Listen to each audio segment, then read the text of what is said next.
ప్రియ సహోదరి సహోదరులారా, ఈ సమూయేలు మొదటి గ్రంథము 8వ అధ్యాయంలో మనం చూస్తూ ఉంటాం. మొట్టమొదటిగా ఇశ్రాయేలు ప్రజలు ఒక రాజు కావాలి. ఎందుకంటే వీరు ఫరో రాజు కింద, ఫరో చక్రవర్తి కింద బానిసలుగా ఉన్నప్పుడు ఎప్పుడు కూడా మాకు కూడా ఒక రాజు కావాలి, మమ్మల్ని కూడా ఒక రాజు పరిపాలించాలి, ఈ ఆలోచన భావం అనేది ఎప్పుడు కూడా వీరికి లేదు. వారు అప్పుడు అనుకుంది కావాల్సింది స్వేచ్ఛా జీవితము. ఇదిగో దేవుడి చేత ఎంపిక చేయబడ్డాం కదా, దేవుడి చేత మేము ప్రత్యేక రీతిలో పిలుచుకోబడ్డాం కాబట్టి తప్పకుండా ఆ దేవుడు మా మరణానికి ఇచ్చి మమ్మల్ని దీవిస్తాడు అని ప్రియ సహోదరి సహోదరులారా మనం చూస్తూ ఉంటాం. అందుకే నిర్మాకాడు 2వ అధ్యాయంలో మనం చూస్తూ ఉంటాం. దేవుడు వారి యొక్క ఆక్రందనను వినను. అయితే ప్రియ సహోదరి సహోదరులారా, మోషే నాయకత్వంలో అహరోను సారథ్యంలో దేవుడు చాలా గొప్పగా ఇశ్రాయేలు ప్రజల్ని, బానిసలుగా ఉన్న ఇశ్రాయేలు ప్రజల్ని విముక్తులు చేసి వాగ్దాన ప్రదేశానికి నడిపిస్తూ ఉంటారు. అయితే ఈ 40 సంవత్సరాల ప్రయాణ మార్గంలో ఏనాడు కూడా మాకు ఒక రాజు కావాలి, మమ్మల్ని పాలించడానికి, మమ్మల్ని నడిపించడానికి ఒక రాజు కావాలని ఆలోచన చెప్తున్నారు. ఎందుకంటే ఒకటే ఉద్దేశం, దేవుడు మాత్రమే మాకు రాజు, దేవుడు మాత్రమే మాకు నాయకుడు, కేవలము ఆ దేవుని చేత మాత్రమే మేము నడిపించబడుతూ ఉన్నాము, పోషించబడుతూ ఉన్నాము. ఈ విశ్వాసం ఉంది కాబట్టి ప్రియ సహోదరి సహోదరులారా, ఎప్పుడు కూడా వారికి ఆలోచన, ఈ తలంపు, ఒక రాజు కావాలన్న తలంపు ఎప్పుడు కూడా. అయితే మనం ఈ సమూయేలు మొదటి గ్రంథం 8వ అధ్యాయం నుంచి చూస్తూ ఉంటాం. రాజు నియామకము ఎప్పటికి ఎప్పటికి వీళ్ళకి ఆలోచన వచ్చిందంటే, ఈ బానిసత్వం అయిపోయింది, 40 సంవత్సరాల ఎడారి ప్రాంతం ప్రయాణం కూడా అయిపోయిన తర్వాత వాగ్దాన ప్రదేశంలోకి వెళ్తారు. వాగ్దాన ప్రదేశంలోకి వెళ్ళి జీవించడం ప్రారంభించిన తర్వాత వీరు మిగతా తెగల వారిని, జాతుల వారిని చూస్తూ ఉంటారు. వారికి రాజులు ఉంటారు, గమనిస్తూ ఉంటారు. రాజు ఏ విధంగా పరిపాలిస్తాడో, పోషిస్తాడో ఇది గమనిస్తూ ఉంటారు. గమనించడమే కాదు, వీరు కూడా అనేక సార్లు, అనేక పర్యాయాలు ఈ అన్య దైవాలను కొనడం కూడా మనం చూస్తూ ఉంటాం. ఈ ఉద్దేశంతోనే సమూయేలు ప్రవక్త దగ్గరికి వెళ్తారు వీళ్ళు. సమూయేలు ప్రవక్త దగ్గరికి వెళ్ళి, అయ్యా ఇదిగో ముసలి అయిపోతున్నావు, నీకు వయసు మళ్ళీపోతూ ఉంది, మరి నీ తరువాత మమ్మల్ని పాలించడానికి, మమ్మల్ని నడిపించడానికి అన్యుల వలె, మిగతా వారి వలె మాకు కూడా ఒక రాజును నియమించు అని ఇశ్రాయేలు ప్రజలందరూ కూడా సమూయేలు ప్రవక్తను అడుగుతారు. అయితే దీనికి సమూయేలు ప్రవక్త ససేమిరా అంటాడు. ఎందుకంటే ఒకటే ఆలోచన, దేవుడు మాత్రమే ఏకైక రాజు, ఆయన పాలనలోనే మనమందరం నడిపించబడుతూ ఉంటాం. ఈ ఆలోచన భావంతో ఉంటే ప్రియ సహోదరి సహోదరులారా, మరలా దేవుడే సమూయేలుతో మాట్లాడి, ఇదిగో వారు అడిగిన విధంగానే వాళ్ళకి రాజు ఎవరన్నా అభిషేకించమని చెప్తాడు, నియమించమని చెప్తా ఉంటాడు. అయితే రాజుగా నియమించే ముందు రాజు దగ్గర ఏ ఏ పనులు చేయాలి, ఏ విధంగా ప్రవర్తించాలి, ఏ విధంగా వారి జీవితాలు కూడా నష్టం జరుగుతుంది అన్న విషయాలు మొత్తం కూడా వారికి పోసిపుచ్చినట్టు చెప్పమంటే దేవుడు. సమూయేలు ప్రవక్త దేవుని యొక్క మాట ప్రకారమే రాజుగా ఎవరిని ఎంపిక చేస్తే ఏ విధంగా ఊడిగం చేయాల్సి వచ్చింది, ఏ విధంగా వారి పిల్లల్ని సైనికులుగా పనిచేసే వారిని తీసుకున్న మొత్తం కూడా చెప్పిన తర్వాత కూడా అయినా సరే ఇశ్రాయేలు ప్రజలందరూ కూడా మాకు రాజు తప్పనిసరిగా కావాలి అని అడుగుతూ ఉంటారు ప్రియ సహోదరి సహోదరుల. ఇదంతా అయిపోయిన తర్వాత చివరిగా ఇక ప్రవక్త సౌలుని మొట్టమొదటి ఇశ్రాయేలు రాజుగా అభిషేకిస్తుంటాడు. ప్రైజ్లో ప్రైజ్లో ప్రైజ్లో. అయితే ప్రియ సహోదరి సహోదరులారా, సౌలుని దేవుడు రాజుగా ఎంపిక చేసుకున్న కొన్ని సంవత్సరాలకి మరలా ఆయన రాజుగా సింహాసనం నుంచి పక్కకు నెట్టివేస్తాడు. ఒకే ఒక కారణం, దేవుని యొక్క మాటకు వ్యతిరేకంగా ఆయన చూపిస్తూ ఉంటాడు. అమలేకీయుల మీద యుద్ధానికి వెళ్ళినప్పుడు సౌలుకి చాలా క్లియర్గా క్లుప్తంగా చెప్తూ ఉంటాడు, ఇదిగో నువ్వు ఏది అక్కడి నుంచి కూడా తీసుకొని రావద్దు, సమస్తాన్ని కూడా నువ్వు నాశనం చేయమని చెప్పినప్పుడు సౌలు మహారాజు ఏం చేస్తారు, కొన్ని బలిష్టమైనటువంటి పశు సంపదని ఆ అమలేకీయుల మీద యుద్ధంకి వెళ్ళిన తర్వాత తీసుకొని వస్తారు. సార్ తీసుకొచ్చిన తర్వాత ప్రవక్త వెళ్ళి ప్రశ్న వేసినప్పుడు సౌలు ఒకే ఒక మాట, ఇదిగో ఇది నేను తీసుకొచ్చిన నా కోసం కాదు, నీ దేవునికి అర్పణ చేయడానికి అంటాడు. రాజు తన అహంకార భావంతో ఆ విధంగా ప్రవర్తిస్తూ ఉంటాడు. అప్పుడు దేవుడు చాలా చక్కగా ఒకే ఒక మాట అయ్యా, ఇది నాకు కావలసింది నీవు ఇచ్చేటువంటి అర్పణ కాదు, నీ విధేయత జీవితము. Praise the Lord, praise the Lord. నేను నిన్ను రాజుగా అభిషేకించాను, రాజుగా నియమించాను, నీ పనేంటి, నాకు విధేయుడే జీవించాలి. ఆ విధేయత లేని జీవితము నువ్వు ఎన్ని అర్పణ చేసినా కానీ అది అంతా కూడా వ్యర్థమే అని చెప్పి ప్రియ సహోదరి సహోదరులారా సౌలుని రాజుగా పక్కన పెట్టేస్తాడు. అయితే ఈరోజు రెండో పట్టణం, ఈరోజు మొదటి పట్టణం మనం ఆలోచిస్తూ ఉంటాం. దావీదు రాజును యూదులకి దావీదును ఇశ్రాయేలు ప్రజలకి రెండవ రాజుగా నియమించడం. అయితే ప్రియ సహోదరి సహోదరులు ఈ దావీదు చరిత్ర మొత్తం కూడా మళ్ళీ మనకు తెలుసు. వాళ్ళ ఇంటికి వెళ్తాం, తర్వాత అందరూ చూస్తాం, చివరికి పొలంలో ఎక్కడో గొర్రెలు మేపుకుంటుంటే మళ్ళీ ప్రవక్త పిలిపించి రాజుగా అభిషేకించారు. దేవుని ఆత్మ దావీదు మహారాజుతో ఎప్పుడు కూడా ఉంటానే ఉంటుంది. అందుకే ఏ యుద్ధానికి వెళ్ళినా ఎక్కడికి వెళ్ళినా సరే దావీదు అన్నింటిలో కూడా విజయాన్ని దేవుడు ప్రసాదిస్తూ ఉంటాడు. అయితే ప్రియ సహోదరి సహోదరులారా ఈ దావీదు రాజు చెందివాడు. ఇంకా దావీదు మహారాజు అయిపోతుంది అనుకున్నప్పుడు తన కుమారుడైన సొలొమోనుని దేవుడు రాజుగా ఎంపిక చేస్తాడు. ఇక సొలొమోను మహారాజు కూడా చాలా గొప్పగా ఈ దేవాలయ నిర్మాణం చేపట్టడం, ప్రజల్ని పరిపాలించడం ఇవన్నీ కూడా చేస్తూ ఉంటాడు. ఇక సొలొమోను మహారాజు తర్వాత మళ్ళీ రాజ్యం రెండుగా విభజించబడతా ఉంటుంది, రెహోబోము జెరోబోము. ఇక ఎక్కడి నుంచి కూడా ఈ దావీదు స్థాపించిన రాజ్యం అనేది ముక్కలు అవుతూ ఉంటుంది అన్నమాట. అయితే ప్రియ సహోదరుల కాలం గడిచే కొద్దీ మరలా వీళ్ళందరూ కూడా దేవుని యొక్క వాక్కుని విస్మరించడం, మరలా వీళ్ళందరూ కూడా బానిసలుగా తీసుకురావటం మనం చూస్తూ ఉంటాం. అయితే ఎప్పుడైతే ఇశ్రాయేలు ప్రజలందరూ కూడా మరలా రెండవసారి బానిసలుగా చేయబడ్డారో అప్పుడు మనం ఈ ప్రవక్తలు చూస్తూ ఉంటాం. యెషయా ప్రవక్త కానివ్వండి, ఇర్మియా ప్రవక్త కానివ్వండి, యెహెజ్కేలు ప్రవక్త కానివ్వండి, ఆమోస్ ప్రవక్త కానివ్వండి, ఈ ప్రవక్తలందరూ కూడా చివరికి మలాకీ గ్రంథం ఈ ప్రవక్తలందరూ కూడా చేసిన బోధ ఏమిటి అంటే, ఇదిగో సాక్షాత్తు దేవుడే దిగి రాకపోతున్నాడు. మనం ఇంకొక వచ్చే ఆదివారం వచ్చి మనం చదువుకుంటా ఉంటాం. ఇమ్మానుయేలు దేవుడు అని, తర్వాత యువతి గర్భం ధరించను, అది ఇమ్మానుయేలు గారికి వచ్చే ఆదివారం నుంచి మన ఆగమన కాలంలోకి వెళ్తూ ఉంటాం. కాబట్టి ఈ రెండవ రాకడ గురించి, మొదటి రాకడ గురించి మన పట్ల చదువుకుంటూ ఉంటాం, ముఖ్యంగా యెషయా ప్రవక్త గురించి. సరే ఏదేమైనా సరే సహోదరులారా సాక్షాత్తు దేవుడే రాబోతూ ఉన్నాడు. ఆయన ఆదిలో ఏ విధంగా అయితే మనం దీవించాడో అంతే దీవెన, అంతే గొప్పగా ఆశీర్వాదాన్ని మనకి ఇవ్వబోతూ ఉన్నాడు. అందుకే మన ఇమ్మానుయేలు దేవుడు, గాడ్ ఈజ్ విత్ us, ఆయన మనతో ఉండబోతూ ఉన్నాడు.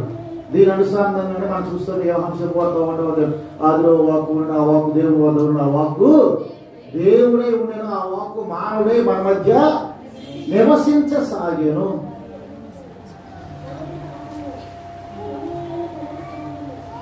దేవుడు సాక్షాత్తు మానవ రూపాన్ని దాల్చి, మానవ శరీరాన్ని దాల్చి మన మధ్య జీవించడానికి సిద్ధంగా ఉన్నాడు. మీరందరూ కూడా తయారవ్వండి అన్న సత్యాన్ని ప్రియ సహోదరులారా ప్రతి ప్రవక్త కూడా బోధన చేస్తూనే ఉన్నాడు. అయితే కాలం పరిపక్వమైనప్పుడు మనం 3:16 చూస్తాం. యోహాను 3:10 దేవుడు లోకాన్ని ఎందుకు ప్రేమిస్తాడు, ఏకైక కుమారుని లోకానికి పంపించాడు. ఎందుకంటే ఎవరు కూడా నాశనం చెందకుండా ఉండాలి, అందరూ కూడా రక్షించబడాలి అని. కాలం పరిపూర్ణమైనప్పుడు సాక్షాత్తు ఆ దేవుడు అమ్మ మరి తల్లి గర్భమున ఈ లోకంలోనికి ఉదయిస్తూ ఉంటాడు. అయితే ప్రియ సహోదరి సహోదరులారా, అనేక సందర్భాల్లో అనేక సమయాల్లో యేసుక్రీస్తు ప్రభు బహిరంగంగానే ప్రత్యక్షంగా కానీ పరోక్షంగా కానీ అనేక సందర్భాల్లో చెబుతున్నాడు, దేవుడు నన్ను అభిషేకించను. మన క్రీస్తు అంటాం. క్రీస్తు అంటే అర్థం ఏంటి? దేవుని చేత అభిషేకం చేయబడినటువంటి వారు. ఎవరు అభిషేకం చేయబడతా ఉంటారు? ఆ రోజుల్లో రాజు దేవుని చేత అభిషేకం చేయబడ్డాడు. దేనికి అభిషేకం చేయబడ్డాడయ్యా అంటే, ఇదిగో అందరినీ కూడా రక్షించడానికి, ఈరోజు రెండో పట్టణం తీసుకోండి. కొలస్సీయులకు రాసిన మొదటి లేఖ, కొలస్సీయులకు రాసిన లేఖ 1వ అధ్యాయము 13వ వచనం చదవండి. ఆయన మనలను అంధకార శక్తి నుండి విడిపించి తన ప్రియపుత్రుని సామ్రాజ్యంలోనికి సురక్షితముగా తోడ్కొని వచ్చెను. ఈయన కుమారుని మూలముగా మనకు స్వేచ్ఛ లభించినది, మన పాపములు క్షమింపబడినవి. Praise the lord. దేవుడు తన ప్రియమైనటువంటి కుమారుడు యేసుక్రీస్తు ప్రభు ద్వారా మనల్ని అంధకారం నుంచి వెలుగులోకి నడిపిస్తూ ఉన్నాడు. ఆయన మూలమున మనకు స్వేచ్ఛ లభించినది. ఆయన మూలమున మన పాపాలు క్షమించబడుతూ ఉన్నాయి. ఈ స్వేచ్ఛ లభించడం, పాపాలు క్షమించబడతాం ఏంటి అంటే, మనం ఆదిలో చూస్తూ ఉంటాం. దేవుడు మానవుని తన పోలిక చేశాడు. తన పోలిక చేసి ఎల్లప్పుడూ కూడా తనతో ఉండే విధంగా దేవుడు గొప్ప వరాన్ని మానవ జాతికి ఇస్తే, మానవుడు పాపం వల్ల మరణాన్ని ఈ లోకానికి తీసుకుని వచ్చాడు. అప్పటి నుంచి కూడా దైవ సన్నిధి నుంచి మీరు బయటకు గెంటివేయబడ్డారు. ఇదిగో కోల్పోయిన ఆ దైవ సన్నిధిని మరలా దేవుడు యేసుక్రీస్తు ప్రభు ద్వారా సమస్త మానవాళికి ప్రసాదిస్తూ ఉన్నాడు. అందుకే మనం చూస్తున్న పౌరులు చాలా చక్కగా స్వేచ్ఛ, పాపం నుంచి స్వేచ్ఛ, పాప క్షమాపణ ఆయన ఈ దేవుడు యేసుక్రీస్తు ప్రభు ద్వారా మనకు దయచేస్తూ ఉన్నాడు. ఈరోజు సువిశేషంలో మనం ఆలోచించాం. అందరూ అవహేళన చేస్తున్నారు. దేవుని ఎంత గొప్పగా మాట్లాడుతున్నావు, అన్ని అద్భుతాలు చేశావు, నువ్వు యూదులు రాజు అన్నావు కదా, రాజు అయితే నిన్ను నీవు రక్షించుకోవచ్చు కదా, నువ్వు రాజు అయితే నీవు రక్షించుకోవచ్చు కదా. వారు వ్యంగ్యంగా మాట్లాడినా, వెట్టకారంగా మాట్లాడినా సత్యమే మాట్లాడుతున్నారు. వాళ్ళు ఏంటి? యేసుక్రీస్తు ప్రభు రాజు, దేవుని చేత అభిషేకం చేయబడినటువంటి వ్యక్తి. ఇష్టంతో మాట్లాడుతున్నారు, లేకపోతే ఇష్టంతో మాట్లాడుతున్నారు. కానీ ఏదేమైనా సరే ప్రజలు కానివ్వండి, సైనికులు కానివ్వండి, మరి యోధా మత పెద్దలు కానివ్వండి, అందరూ కూడా ఓ యూదులు రాసి అంటా ఉన్నా, నువ్వు యూదులు రాసి నువ్వు రక్షించుకోవచ్చు కదా అని పలుకుతూ ఉన్నారు. వారు ప్రత్యక్షంగా అయినా సరే పరోక్షంగా అయినా సరే యేసుక్రీస్తు ప్రభుని యూదుల రాజుగా ప్రియ సహోదరి సహోదరులారా బహిరంగంగానే ప్రకటన చేస్తున్నారు. అందుకే మనం చూస్తుంటే ఇద్దరు దొంగలు కూడా ఒక దొంగని తిడుతూ ఉంటాడు, నిన్ను నీవు రక్షించుకొని మమ్మల్ని కూడా రక్షించవచ్చు కదా అన్నప్పుడు వేరే గట్టిగా గట్టించి యేసుక్రీస్తు ప్రభుతో మాట అంటాడు. ఏమని? అయ్యా ఇదిగో నీవు నీ రాజ్యంలో ప్రవేశించినప్పుడు నన్ను కూడా జ్ఞాపకం ఉంచుకోను. అందుకే యేసుక్రీస్తు ప్రభు అంటాడు, నేనే నీవు నాతో పాటు పరలోకంలోనికి ప్రవేశించలేవు. Praise the Lord. ఇదిగో నా రాజ్యం అనేది ఈ బాహ్య ప్రపంచానికి సంబంధం లేనిది. నేను ఈ లోకానికి వచ్చింది ఇదిగో నా తండ్రి చిత్తాన్ని పరిపూర్ణ చేయడం కోసం, అందరి పాపాలను కూడా క్షమించి అందరూ కూడా ఆ దేవుని యొక్క రాజ్యంలో దేవుని యొక్క మహిమలో చేర్పించడానికి దేవుడు అన్ని లోకానికి పంపించాడు. అది నా కర్తవ్యం. అందుకే మనం ఈ కొలసీలకు రాసిన లేఖ చూస్తున్నాం. 1వ అధ్యాయము 23వ వచనం చదవండి. మీరు దృఢముగా నిశ్చలముగా విశ్వాసపాత్రులుగా ఉండవలెను. మీరు సువార్తను వినినప్పుడు మీకు కలిగిన నమ్మకమును మీరు సడలించుకొనరాదు. ఈ సువార్త నిమిత్తమై పౌలునైన నేను సేవకుడనైతిని. ఈ సువార్త ప్రపంచములో అందరికీ బోధింపబడినది. 16వ వచనం కూడా చదవమ్మా. ఏలైనా దేవుడు ఆయన ద్వారా పరలోక భూలోకములందు కంటికి కనిపించని అన్ని వస్తువులను ఆధ్యాత్మిక శక్తులను ప్రభువులను పాలకులను అధికారులను కూడా సృజించెను. దేవుడు సమస్త విశ్వమును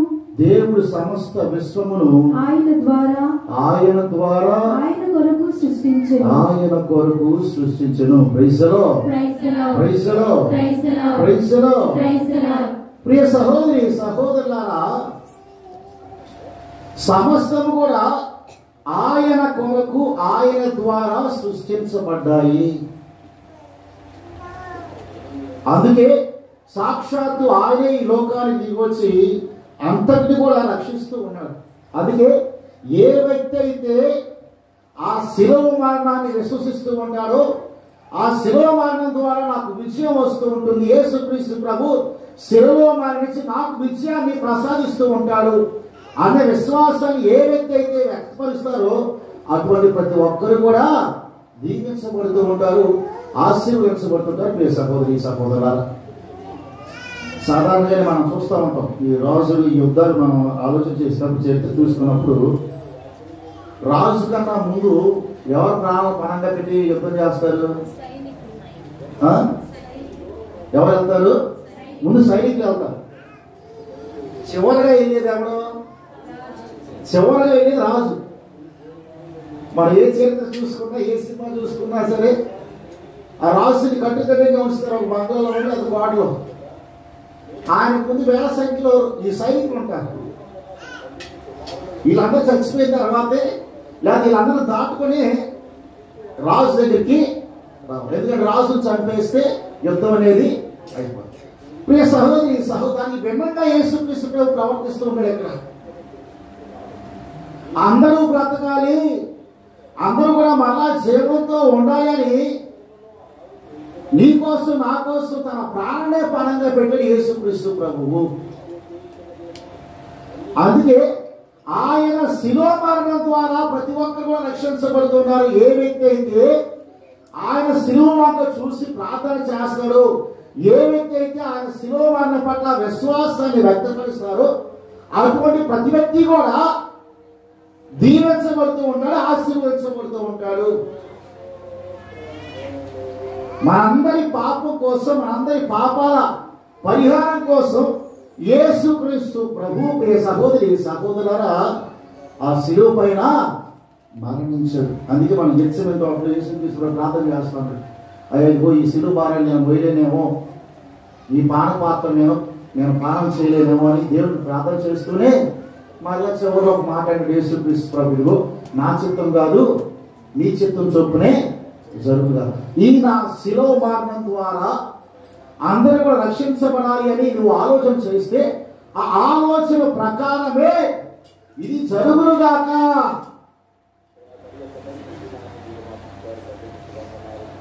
అందుకే ప్రియ సహోదరి సహోదరులారా ఆ దొంగవాడిని నేనే నీవు నాతో పాటు పరలోకంలోనికి ప్రవేశిస్తాను. ఒకే ఒక ఆలోచన తలంపు. ఆయన పరిపూర్ణంగా ఆ యేసుక్రీస్తు ప్రభు పట్ల ఆ యేసుక్రీస్తు యొక్క నామం పట్ల పూర్తి నమ్మకాన్ని విశ్వాసాన్ని వ్యక్తపరిచాడు. మరి అటువంటి విశ్వాసపు జీవితము మనం కూడా మన జీవితాల్లో మనం అలవర్చుకోవాలి. అప్పుడే ప్రియ సహోదరి సహోదరులారా, ఇప్పుడు ఇది పౌలు గారు అన్న విధంగా ఆయన ద్వారా ఆయన మూలమున మనమందరం కూడా రక్షించబడతాం, మనమందరం కూడా దీవించబడతాం. ఆయన ఈ లోకానికి వచ్చింది మనం రక్షించడం కొరకు, మనం దీవించడం కొరకు. కాబట్టి మనం ఆయన పట్ల పరిపూర్ణమైన నమ్మకాన్ని విశ్వాసాన్ని వ్యక్తపరిస్తే తప్పనిసరిగా ప్రియ సహోదరి సహోదరులారా, ఆయన ద్వారా మనమందరం కూడా ఆ దైవ రాజ్యంలోకి చేర్పించబడుతూ ఉంటాం. అయితే దానికి కావలసిందల్లా మన విశ్వాసపు జీవితం. అందుకే ప్రభుడు ఆవగించంత విశ్వాసం ఉన్న చాలు నీకు నీ యొక్క తలంపులు నీ యొక్క ఉద్దేశాలు అనేవి నెరవేర్చబడుతూ ఉంటాయి. కాబట్టి మనం మన జీవితాల్లో ఎప్పుడు కూడా ఆ శిలువనాథుని పట్ల అది యేసుప్రభు కూడా యేసుప్రభు నేను ఈ లోకానికి వచ్చింది సేవింపబడటానికి కాదు, నేను దేనికి వచ్చాను, నేను సేవను అందించడానికి కోసం ఈ లోకానికి వచ్చింది. నేను సేవను సేవక రూపం దాల్చాడు యేసుక్రీస్తు. మనం సాధారణంగా ఈ చీఫ్ మినిస్టర్ అంటే చూసారా, చీఫ్ మినిస్టర్ ఆ పదం అర్థం ఏంటి? మినిస్టర్ అంటే అర్థం ఏంటి? మినిస్టర్ అంటూ ఉంటాం, ముఖ్యమైనటువంటి మంత్రి. మినిస్టర్ అంటే అర్థం ఏంటి అసలు? మామూలుగా ఈ ఎగ్జాక్ట్ వర్డ్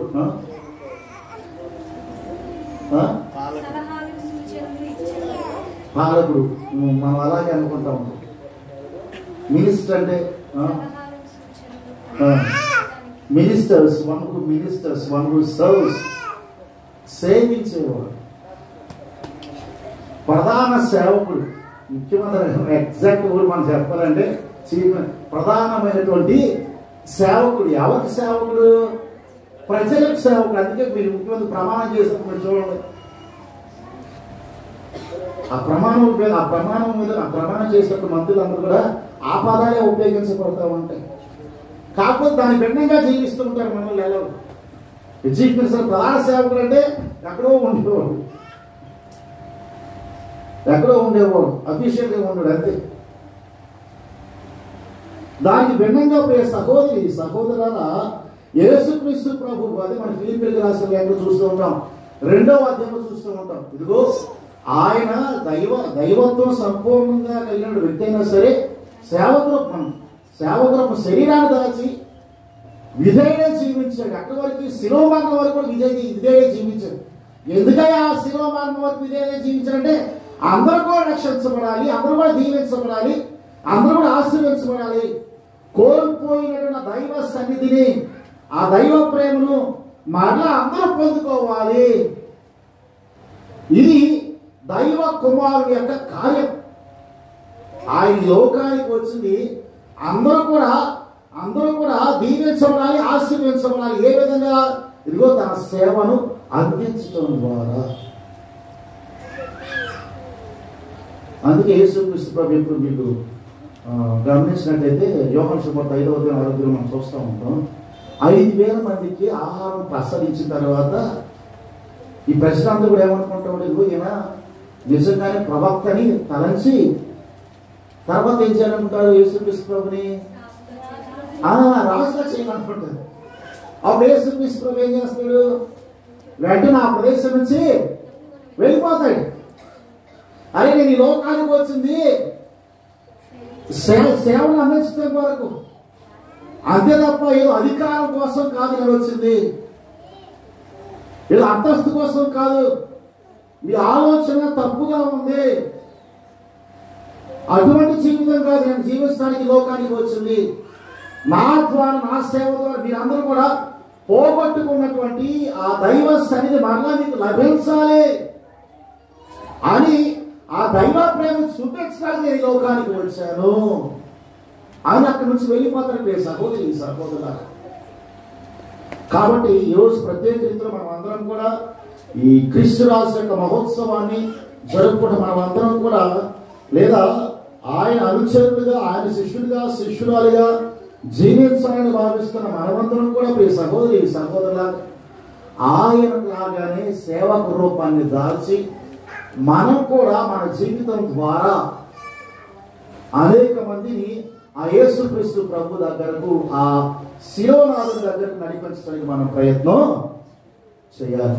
అప్పుడు తప్పకుండా ఆ దేవాలయ దేవుడు మనల్ని దీవిస్తూ ఉంటాడు, మన ద్వారా పొరుగు వారిని కూడా ఆశీర్వదిస్తుంటాడు. మరి అక్కడ భాగ్యాన్ని దేవుడు మనకు ప్రశ్నించాలని ఈనాటి దీవుల పూజలో ప్రార్థన చేద్దాం.